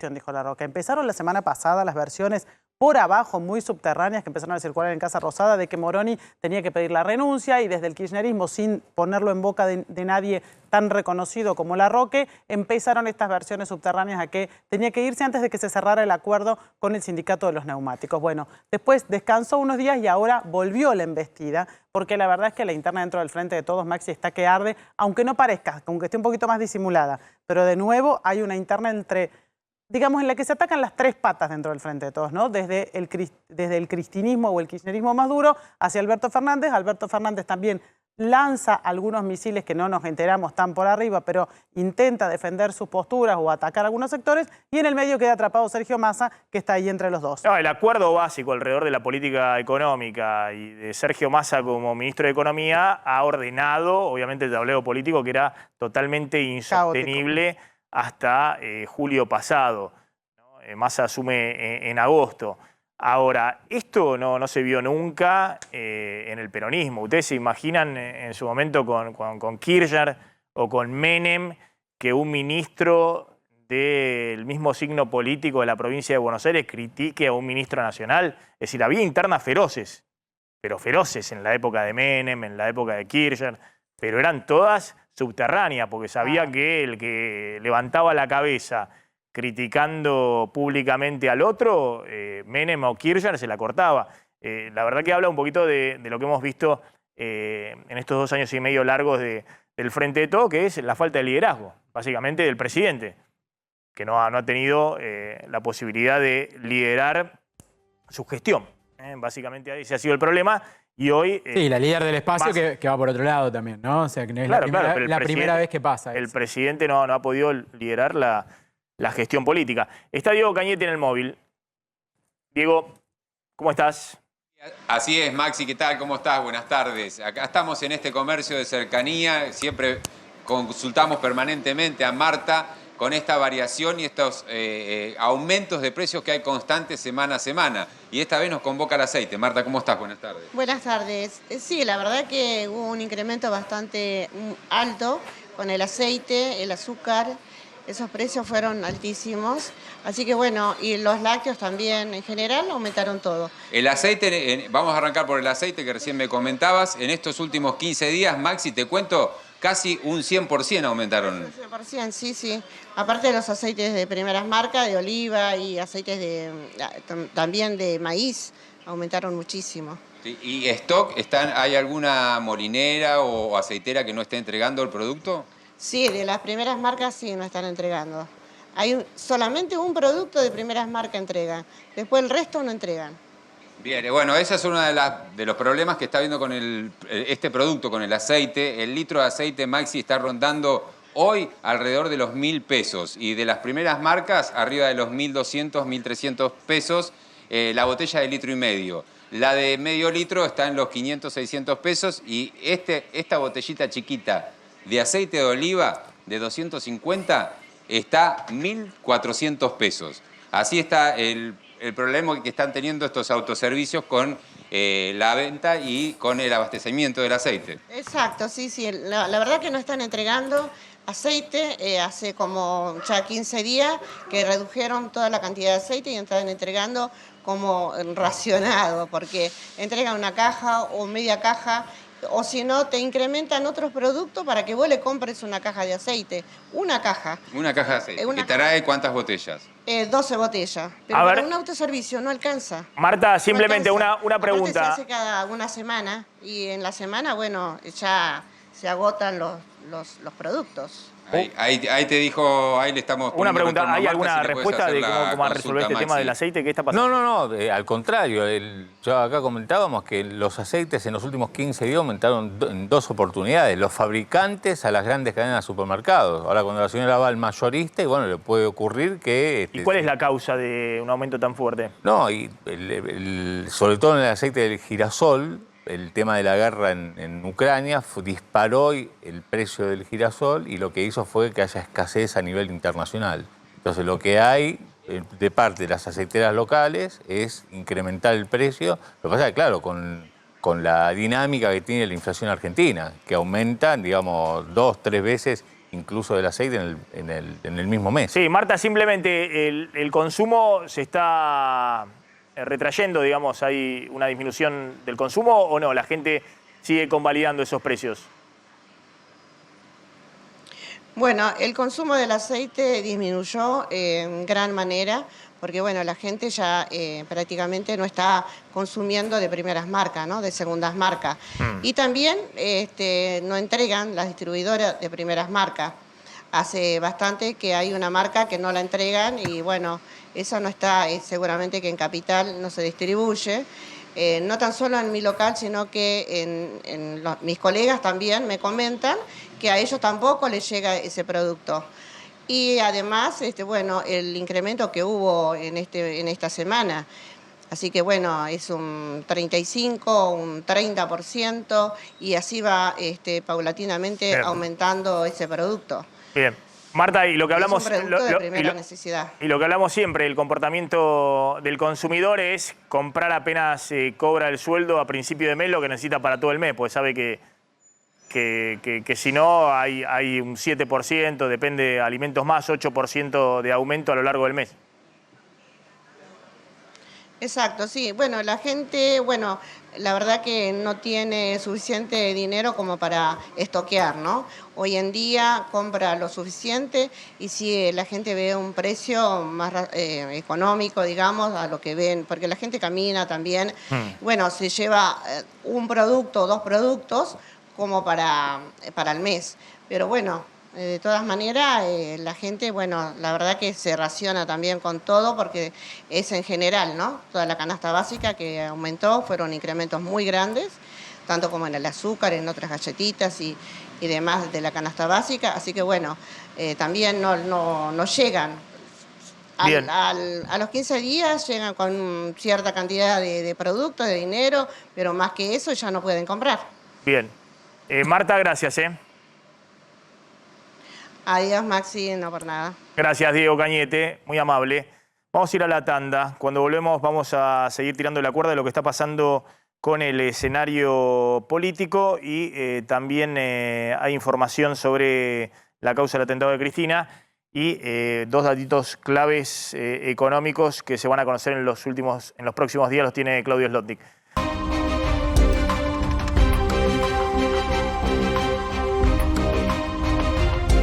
Reiteremos, Claudio, las cotizaciones en este momento de los dólares financieros. El contado con liqui está a 304 pesos, el dólar bolsa 290 pesos y el blue, que es el que hoy está bajando, está a 276 pesos. El blue está bajando 6 pesos. Estaba a 282. Ahí está las cotizaciones en elcronista.com y en la cotización de las casas de bolsa, que es el otro gráfico, el otro cuadro, claro, ahí se ve la caída de los dólares financieros. Está a 290 pesos el dólar bolsa y el dólar contado con liqui está a 304 pesos. Exactamente. Con una baja respecto del día de ayer. Dólares Lo que más que además, cae es el blue. Sí, dólares que además, vos fíjate, ¿no? Dólares que además, si uno ve la suba en el año del dólar, está por debajo de la inflación. Es decir, fíjate la suba en el año, la última columna, porcentaje de suba en el año. El dólar MEP subió 47%. Claro. Primeros 9 meses la inflación va a ser a septiembre 67%. Con la inflación de octubre va a estar en 84, 85. Es decir que el dólar, incluso el dólar libre, viene perdiendo frente a la inflación. Y perdiendo obviamente frente a las tasas de hoy. El tema es la brecha. El tema es que se disparó la brecha del 100% y con brecha del 100% el Banco Central no puede acumular dólares salvo que dé la oferta del dólar soja. Pero vos fíjate la última columna. Entonces decimos, bueno, se disparó el dólar 300 pesos. El dólar financiero. Bueno, ¿cuánto subió en el año el dólar? El dólar financiero subió 50%. Fíjate el contado con liquidación, poner el que más subió. El contado con liquidación CDR, 52%. ¿Cuánto fue la inflación en los primeros 9 meses, hasta septiembre, hasta el mes pasado? 67%. ¿Cuánto acumulada primero en 9 meses?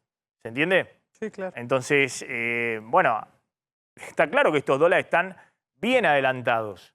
Es decir, que son dólares altos y que aunque estén hoy perdiendo frente a la inflación, son dólares altos. El que ha quedado muy atrasado es el dólar oficial. Claro, está ahí. Eso es lo que quiero decir. Todo el mundo dice, bueno, se disparó el dólar, estaba en 200 y ahora está en 280. ¿Pero cuánto tuvimos de inflación desde junio?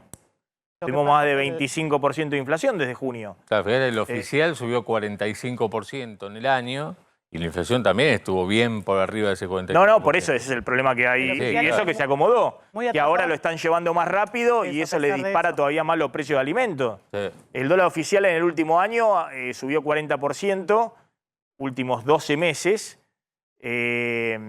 Claro, tomando el último no, porque ya está un poquito más arriba. Pero si tomás últimos 12 meses estaba a 40%, la inflación últimos 12 meses está en el 80%. Claro. Agosto, digo, ¿no? Con el próximo dato de septiembre va a estar más arriba. Bueno, ¿qué pasa con las importaciones? Que es justamente el problema. El dólar oficial mayorista que ha quedado, se veía ahí en la placa, en 150 pesos, es el que ha quedado muy atrasado respecto a los precios. Por eso todos los que traen dólares al país, los exportadores, no quieren soltarlo a 150 pesos y todos los que tienen la posibilidad de comprar a dólar oficial se desesperan por ese dólar. Los únicos que tienen posibilidad de comprar ese dólar a 150 pesos son los importadores. Claro, y el gobierno lo que hizo fue justamente tomar nota que necesita dólares, que en los últimos meses hubo déficit comercial, y entonces, ¿qué hizo? Bueno, digo, para tener una idea, la Argentina tiene unas 10.000 posiciones arancelarias. Dentro de cada posición arancelaria hay distintos productos. De esos 10.000, hasta ahora solamente había 2.700 que tenían licencias no automáticas, que quiere decir que antes de poder importar hay que hacer un trámite, pedir permiso, tener autorización, si es que te lo dan, importas. Bueno, lo que hizo en las últimas horas fue llevar a 4.100 posiciones arancelarias, o sea, el 40% de lo que importa hoy la Argentina tiene que pedir permiso, no son automáticas. ¿Qué fue lo que se agregó en la última semana? Ahí tenemos la placa. Textiles, distintos hilados de coser, tejidos, hilados de algodón, encajes, tul, medias, soquetes, distintos productos de textiles, con lo cual el sector textiles que ya venía protegido o ahora tiene una protección adicional, pasemos de placa porque hay otros productos, justamente otros rubros que tienen mayor protección, papel y cartón, por ejemplo, de distintos gramajes, ya deja de ser automático, ahora hay que pedir permiso para poder importar. También en electrónicos, desde calculadoras a lectores de códigos que usan los supermercados, el tema precios, a placas madre para las computadoras. Esto deparó una protesta justamente de parte del sector de computación. Placas de microchip, sobre todo aquellas que sirven para minar criptomonedas. El sector de la construcción también empieza a tener justamente trabas para importar en distintos productos y otros productos de lujo, suntuarios. Bueno, el gobierno lo llama de lujo, hidrolavadoras, palos de golf, esquíes, máquinas para destruir papeles y documentos, motores fuera de borda, bueno, distintas tragamonedas, distintos productos finales que el gobierno dice, estos no son productos esenciales para la actividad económica o para producir, así que ahora más. Y si querés importarlo vas a tener que pedir permiso. Obviamente, si van a pedir permiso para los patines de hielo, es muy probablemente que le nieguen el permiso y no se puede importar. Esa es la gracia, que lo que quieren hacer es que se importe menos y con eso recuperar el superávit comercial perdido. Bueno, tenemos a uno de los protagonistas, digamos, con el tema importaciones. Está en comunicación Sergio Airoli, que es vicepresidente de la Cámara Argentina de Distribuidores Mayoristas de Informática. Sergio, gracias por atendernos, muy amable.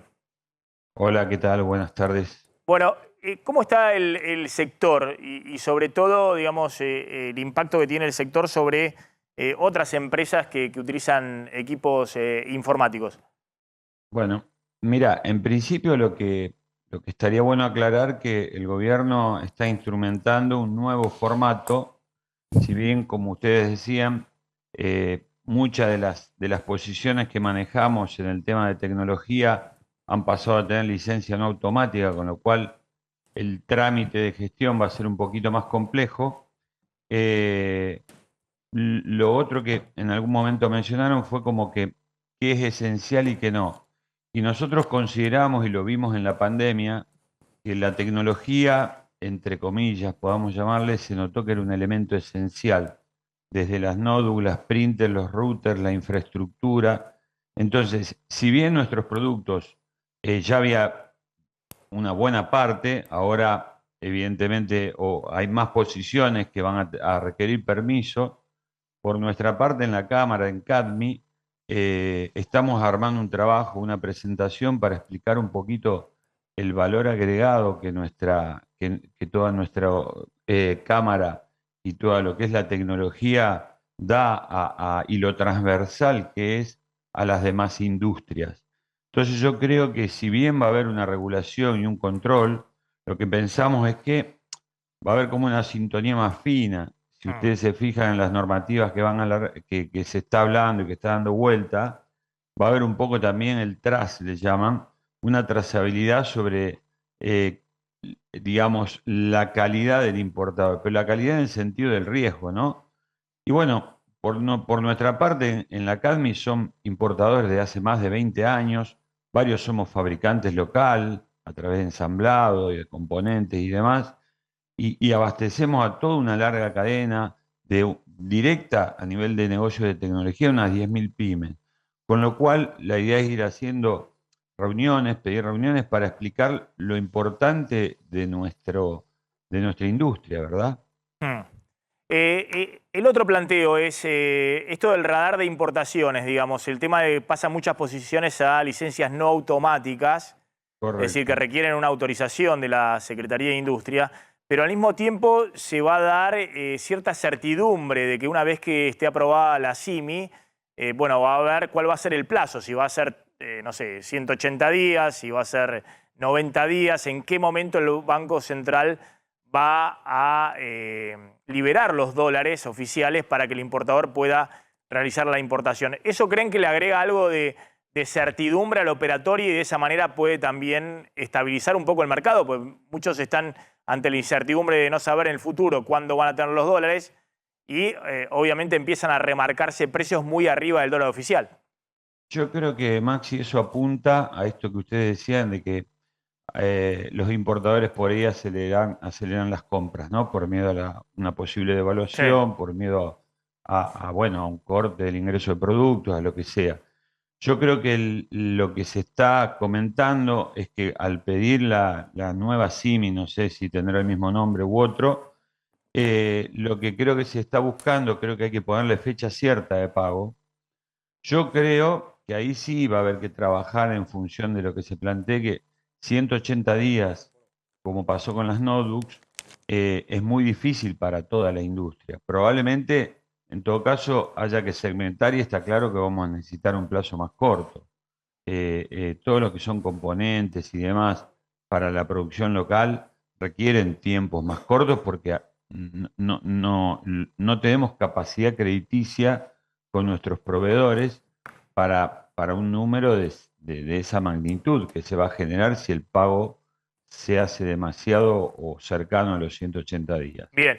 Creo que todos estos, perdón, no para cerrar, son todos interrogantes que al no estar todavía instrumentada esa nueva reglamentación, estamos esperando un poquito, en teoría, el 17 de octubre, es la fecha en que comenzaría el nuevo formato. Y a partir de ahí sí veríamos, a ver, bueno, qué es lo que tendremos que ir a charlar en las reuniones con secretaría y demás, para ver realmente qué nos afecta directamente y qué no, qué está bien. Bueno, Sergio, brevemente, dale, ¿qué productos de computación hoy están faltando o están con precios muy elevados justamente porque hay poca oferta y mucha demanda? En realidad no es que hay poca, yo creo que lo que puede ser que te falte algo puntual. Si pedís algo demasiado concreto, te van a sugerir los clientes, los canales vía los mayoristas, alternativas similares. Sí. Y está claro que hubo productos como las notebooks que al tener que salir a tomar cobertura para pagarlo a 180 días, ahí evidentemente se encarecieron. Se ha visto un poco afectado el precio porque tenés que buscar una cobertura hacia ese pago y bueno, eso en alguna medida algo afectó. Pero está bajando la demanda, con lo cual es relativo eso también, ¿no? Un poco siempre está el juego de vos podés tratar de cubrirte, pero si después la demanda un poquito, como está pasando, cae, los números se van acomodando. Sergio, gracias, muy amable. Sergio Gracias, Airoldi, Maxi. vicepresidente de la Cámara de Importadores Mayoristas de Informática. Lo tengo a Patricio de la Barca en Brasil. Patricio, ¿qué tal? ¿Cómo estás? Hola, muy buenas tardes, Maxi. Es un gusto hablar con ustedes nuevamente. Bueno, Patricio, se han conocido primeras encuestas post-balotage, ¿no? Tomando, digamos, con muchas pinzas esas encuestas, porque si bien habían dado más o menos el porcentaje de voto de Lula, 48%, algunas daban un poquito más, un par de puntos más dentro del margen de error, bueno, subestimaron mucho el porcentaje, el caudal de voto de Bolsonaro, ¿no? Que estuvo 43%, es decir, 5 puntos abajo. ¿Cómo están ahora las encuestas y sobre todo cómo vienen definiéndose políticamente los que salieron terceros y cuartos, ¿no? Que son, tienen muy poquitos votos?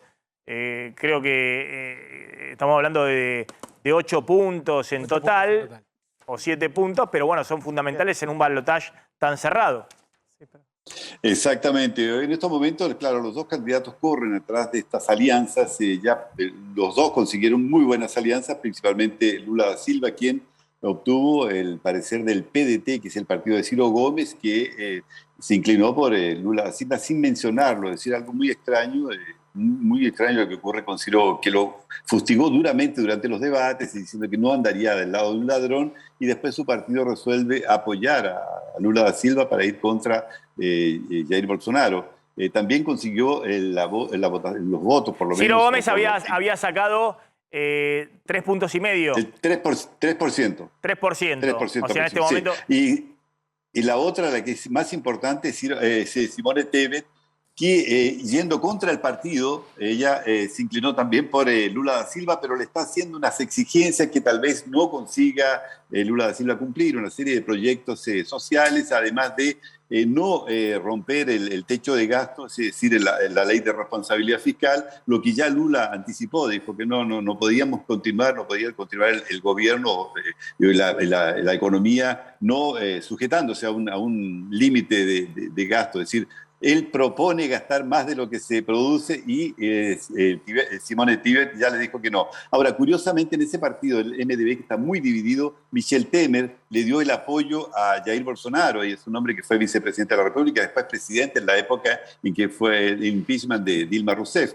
Jair Bolsonaro consiguió son fundamentales el apoyo de los gobernadores, por ejemplo, del de Minas Gerais, que fue reelecto con una alta votación, que es del Partido Novo, y que incluso, es más, te puedo decir que es uno de los futuros candidatos a la presidencia, Romeu Zema, quien obtuvo 6 millones de votos, es decir, algo bastante significativo. Junto con él está el candidato a diputado más votado de Brasil, que es Nicola Ferreira, que también obtuvo una alta votación, y que los dos están alineados con Bolsonaro. Después tienes el gobernador de Río de Janeiro, Claudio Castro, y varios otros gobernadores, el de Paraná, por ejemplo, Carlos Massa, que también fue reelecto en primera vuelta, todos ellos alineados con Bolsonaro. Entonces, en estos momentos se crea una incógnita. A pesar de eso, y en medio de una polémica con las encuestas, aparece IPEC diciendo, la ex-IDOP, diciendo que Lula da Silva estaría con el 51% y Jair Bolsonaro con apenas el 43%. Es decir, no sé si esa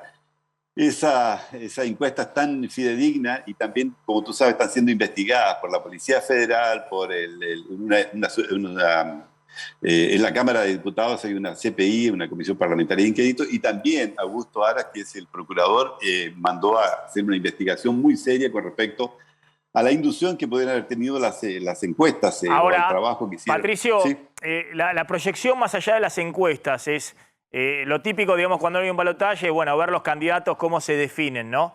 La tercera candidata es de centro-derecha, su partido apoya a Bolsonaro, pero la candidata ha dicho que defiende la democracia y que votaría por Lula. El cuarto candidato, que es de centro-izquierda, Ciro Gómez, el partido apoya a Lula. He visto a Fernando Henrique Cardoso, ¿no? Que ha hecho, que también representa, no sé si tiene hoy alguna relevancia política, pero es como una especie de centro-derecha, ha sido presidente y padre del Plan Real, aparte. La moneda que circula hoy en Brasil y la estabilidad originada a partir de entonces es producto de lo que hizo Fernando Henrique Cardoso como ministro de Economía, previo a ser presidente, creo que era ministro de Economía de Itamar Franco. Pero bueno, ¿eso tiene algún valor, esas definiciones para un lado o para el otro? Mira, la verdad es que en el caso de Fernando Henrique Cardoso, el partido del PSDB, que fue uno de los partidos importantes, que siempre gobernó el estado de São Paulo, que es uno de los más importantes, el principal colegio electoral, inclusive con 34.600.000 votos, no significa mucho porque él se desgastó hace algún tiempo con una serie de divisiones que hubo en el partido y justamente Rodrigo García ya se inclinó por Jair Bolsonaro, lo hizo públicamente, estuvo al lado de Bolsonaro, y eso te indica que también hay una división muy fuerte en el PSDB, que es un partido importante. Ahora, figuras como Fernando Henrique Cardoso, José Serra, que no consiguió elegirse como diputado, la verdad es que no deben pesar mucho, es decir, no deben tener un peso tan importante, pero por lo menos acá en São Paulo, y mucho menos en otros estados donde ellos se desgastaron mucho durante mucho tiempo, con Aécio Neves, involucrado en corrupción. Claro, es más una señal al establishment, digamos, al establishment económico. Exactamente. Ahora son dirigentes muy apreciados por el poder económico. Exactamente, y ahora mucho más importante que el apoyo de ellos es el apoyo, por ejemplo, de Arminio Fraga, que fue presidente del Banco Central, que están apoyando a Lula, Pedro Malán, que fue ministro de Economía de Fernando Henrique, y una serie de otros que fueron los padres realmente del Plan Real. Claro, que están preocupados no por la parte económica, están preocupados, según ellos, por la democracia. Es decir, es una cosa muy extraña que un economista esté preocupado más por la democracia que por la economía. Entonces, claro, dice la economía está bien, pero queremos asegurarnos la democracia. Algo muy extraño, y ahí detrás de ellos, lógicamente, que están los grandes banqueros que les interesa que Lula da Silva continúe o vuelva nuevamente al gobierno, porque hicieron grandes transacciones, cosas que no están haciendo en estos momentos con Jair Bolsonaro, con esta creación del PIX, por ejemplo, que es algo que tú puedes pagar cualquier tipo de cuenta o depositar, hacer una transacción bancaria sin pagar un centavo. Entonces eso ahí les perjudica, perdieron miles de millones de reales. No, lo que quiero decir con eso, Pablo, tenés una pregunta, que Brasil es un país capitalista, y en ese país capitalista es una economía que además tiene problemas de crecimiento y demás, pero juega con todas las reglas del capitalismo. En ese capitalismo siempre Lula generó dudas respecto, más allá de que él gobernó también con todas las reglas del capitalismo y fue muy elogiado por terceros países, Estados Unidos, por Gran Bretaña. Tuvo una etapa recordada de The Economist de que Brasil despegaba como la próxima potencia mundial. Bueno, una serie de cosas. Lo que quiero decir es que hoy el poder económico, nadie cree que Lula vaya a ser Venezuela o que vaya a ser el comunismo, o que vaya a ser Argentina, o que vaya a ser... entonces, este es un punto fuerte porque el discurso de Bolsonaro es, si lo votan a Lula, Argentina puede terminar como Venezuela, como Colombia de Petro, que es un claro líder de izquierda, o como la Argentina de Alberto Fernández. Y está claro que Lula está teniendo, por lo menos no se sabe qué va a hacer, pero está teniendo el apoyo del establishment económico, digamos. Estás hablando de economistas que son liberales, que son economistas que tienen un lugar privilegiado en Washington. Han estado todos en organismos internacionales, en bancos internacionales de primer nivel. Arminio Fraga, que ha sido presidente del Banco Central brasileño, ha sido también presidentes de los grandes bancos de inversión. Digamos, gente muy reconocida en el mercado financiero internacional, ¿no? Exactamente. Incluso se agrega ahí Enrique Mediali, que fue presidente del Banco Central durante los dos periodos de Lula da Silva.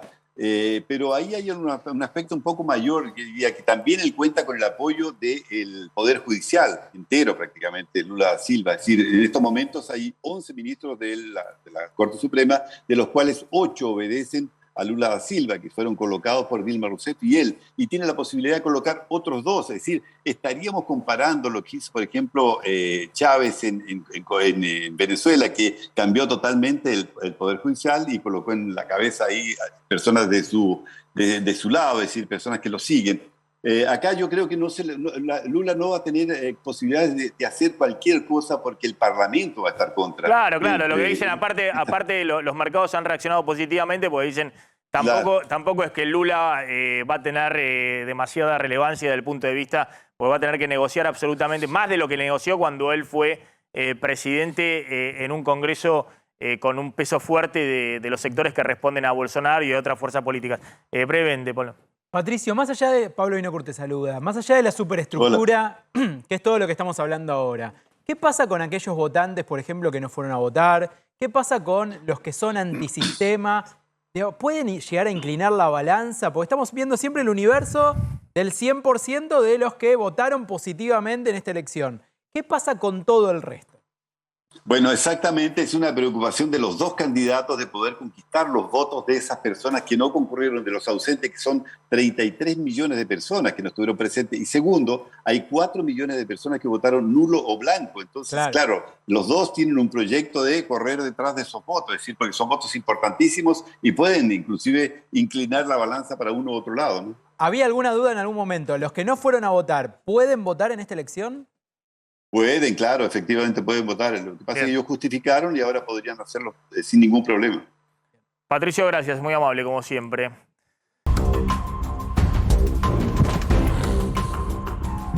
¿Qué está pasando en Villa Mascardi? Ahí está Carla Cherandini. Carla, ¿qué tal? ¿Cómo estás?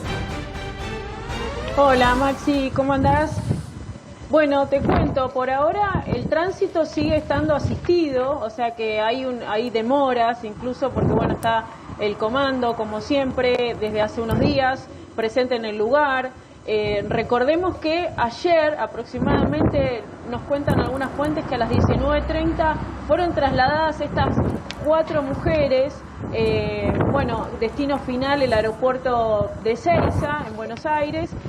Bueno, a ver, hay un hermetismo en todo esto del traslado. Algunos familiares se juntaron justamente en el aeropuerto a reclamar sobre esto, también en el día de ayer. Bueno, igual hoy en día estuvieron todas las fuerzas ahí en el mismo lugar, o sea, dentro del lugar donde habían ocurrido los hechos. Y bueno, están estas 4 personas que han sido trasladadas. Hay 2 de las cuales, estamos hablando de las 7 personas, ¿no? 4 han sido trasladadas, 2, siempre mujeres, ¿no? Permanecieron en dependencias de acá de la Policía de Seguridad Aeroportuaria por estar en periodo de amamantamiento, y otra persona, también otra mujer, que estaría internada por dar a luz. Esas son las noticias. Carla, ¿y cómo es el operativo? Decían que habían reforzado el operativo de seguridad en la zona, que había más policías y gendarmes en la zona que estaban buscando a otras personas que habían tomado el predio por orden judicial, en el medio de que Bernie salió a marcarle la cancha también al gobierno nacional. Aníbal Fernández, muy fuerte salió Sergio Berni, ministro de Seguridad de la provincia de Buenos Aires, y un hombre que siempre se mete en estos temas nacionales. Primero, llamó terroristas a los mapuches de Villa Mascardi y criticó al gobierno por estar todo el año sin tomar acciones. ¿Qué dijo Sergio Berni? Hay una organización que se autodenomina mapuche, que intenta llevar adelante acciones infundando terror. Y para nuestro Código Penal eso es terrorismo. Eso fue el diagnóstico. Ahora, criticó fuerte a Aníbal Fernández y a todo el gobierno nacional. Me parece inentendible que el gobierno nacional haya estado todo el año sin llevar adelante acciones contra un grupo que no solamente infunden terror en la población, sino que desconoce nuestras leyes y nuestra Constitución. Sergio Berni, un hombre que juega con Cristina Kirchner, aunque está independizado en este momento, dice, marcando y bajándole línea al gobierno nacional. Que es el secretario de Seguridad de la provincia de Buenos Aires, ¿no? La provincia más grande del país, con la fuerza de seguridad más importante y que además tiene frontera también con Río Negro, es decir que... Y que fue ministro de Seguridad también de Cristina Kirchner, o viceministro de Seguridad de Cristina Kirchner. Es todo un tema. Carla, te decía, ¿hay más efectivos? Decían que habían trasladado a más efectivos de las fuerzas nacionales? Bueno, esta gendarmería, tomaron el control del tránsito durante 1 hora y media. Justamente hubo 1 hora y media de restricción de circulación justamente por los rastrillajes en el día de ayer. Hoy igual sigue asistido, justamente como te decía, el tránsito está todavía al comando en los distintos puestos, armaron distintos puestos de seguridad donde se ubican las diferentes fuerzas. Los automóviles que van pasando, obviamente en esta ruta, en este tramo de Bariloche a Tronador, incluso recordemos que es una ruta internacional, va muy lento. Hay todavía el tránsito hay que tener paciencia si se va a pasar por la zona porque están pidiendo la documentación. Bueno, todo esto en el tema justamente de la prevención. Ahora, hoy mismo hubo una conferencia de prensa y el coordinador del Parlamento mapuche, el señor Carriqueo, ha dicho que incluso el gobierno ha decidido reeditar la campaña del desierto. Esas son sus palabras y repudió la acción de las fuerzas. Eso es lo que se dijo hace un ratito nada más a las 11, donde prestaron acá en la Universidad del Comahue una conferencia de prensa. Carla, gracias, muy amable como siempre. Me voy a Estados Unidos, ahí está Adrián Sack. Adrián, ¿qué tal? ¿Cómo estás? ¿Qué tal? ¿Qué tal? Y acá ya estamos algo preocupados porque gracias al anuncio de la OPEP, de que va a la Organización de Países Exportadores de Petróleo, ¿no? Estamos hablando que sobre todo a instancias de Arabia Saudita y de Rusia van a limitar la producción de petróleo a 2 millones de barriles por día a partir de noviembre. Bueno, ha traído una enorme preocupación a la Casa Blanca, donde el presidente Joe Biden simplemente dijo que está absolutamente desilusionado con esta decisión porque va a llevar a aumentar el precio del crudo a nivel internacional, pero ya se está sintiendo ahora en el precio de la nafta. Recordemos que la nafta acá había llegado en el mes de julio a $5.05 el galón, que era un precio récord histórico, el más alto en por lo menos 20 años, y que después fue descendiendo gracias a, en parte, la intervención del mercado, en parte al cambio de políticas y en parte a la liberación también de las reservas estratégicas de los Estados Unidos, ¿no?, de petróleo. Pero ahora volvió a subir. Hace una semana que ya cuando estaban estos rumores de que iban a limitar la producción de crudo para hacer crecer el precio internacional, ya empezó a subir y de hecho entre ayer y hoy aumentó 4 centavos. Estábamos cerca de los $3.30 el promedio del galón nacional y ahora ya estamos en 3,87. Ayer estaba 3,84 o 3,87. Se teme que ya la semana próxima otra vez estemos por encima de los $4, que es un precio... Y tiembla Biden. Tiembla Biden, Adrián, justo año electoral. La única que podía mostrar era básicamente la desaceleración de la inflación, fundamentalmente por la caída del precio de combustible. Exacto, tiembla y de hecho se lo ve muy preocupado. Hizo 2 intercambios con la prensa hace un rato nada más y dijo que, esto que te decía, que estaba realmente muy desilusionado con Arabia Saudita. Ellos habían llegado a un acuerdo, sobre todo con Arabia Saudita, para poder bajar el precio del petróleo a nivel internacional y reducir la desaceleración de la caída de la economía, no solamente de Estados Unidos, sino de todo el mundo occidental. Era el acuerdo que tenían y ahora se sienten traicionados. ¿Por qué? Porque desde la OPEP justamente consideran que el precio del barril estaba muy bajo, después de que estuvo en julio a $120 el Brent, ya estaba cerca de los 80, y entonces ahora con este anuncio ya subieron hasta 93, 94 en este momento, pero lo quieren por encima de 100. Entonces a Biden se lo vio nervioso, se lo vio preocupado, porque como realmente decías recién, las elecciones son el 8 de noviembre, las legislativas, y esto no hace nada bien porque va a empujar la inflación general otra vez por encima del 8,3% anual que tenemos ahora, ¿no? Adrián, gracias, impecable como siempre. Adrián Sack desde Estados Unidos. Bien, estamos llegando al final, lo estamos retirando. Ay, ¿Cómo te cuesta levantarte la mano? No, Maxi, vení que te ayudo. Maxi, vení que te cada vez que me ayudo. siento, no sé, Vení. Mirá que salta la tengo cosa. un problema. ¿Por qué insistís con eso? No, me quedo, tengo un problema Tomá, de elongación. Te está ¿Sabés que escribiendo- soy muy duro? ¿Qué te tiró? ¿Qué te tiró, Maxi? No, Miguel. Qué lindas aplicaciones que tenés. Tengo un problema de elongación terrible. ¿Pero qué te tiró ahora No, de la me silla? acalambro, me quedo sentado, ¿viste? Como hago siempre parado. Escuchá, banana, un programa potasio. que hago Banana y potasio. potasio. Y también elongar un poquito, hacer un poquito un ejercicio de Cuando vas al elongación. gimnasio, mirá, yo ayer hice cuclillas, hice sentadillas, qué sé yo. Lo busco. No, pero pará, bueno. Menos mal que ahora te das cuenta. Para que empecé mi clase de funcional, me decís de estirar, ¿viste? La cosita es así. Claro, eso es para los gemelos, para estirar los gemelos. Yo necesito estirar todo. Si los gemelos son acá por... Se quedan con Mariana y Roberto, qué lindo el verde. Me encanta cómo te queda. Gracias, Maxi. Mariana, muy lindo. Por andar a elongar, Maxi. ¿Y a vos el celeste te gusta con los lunares? No me vas a decir nada. Sí, con ella también.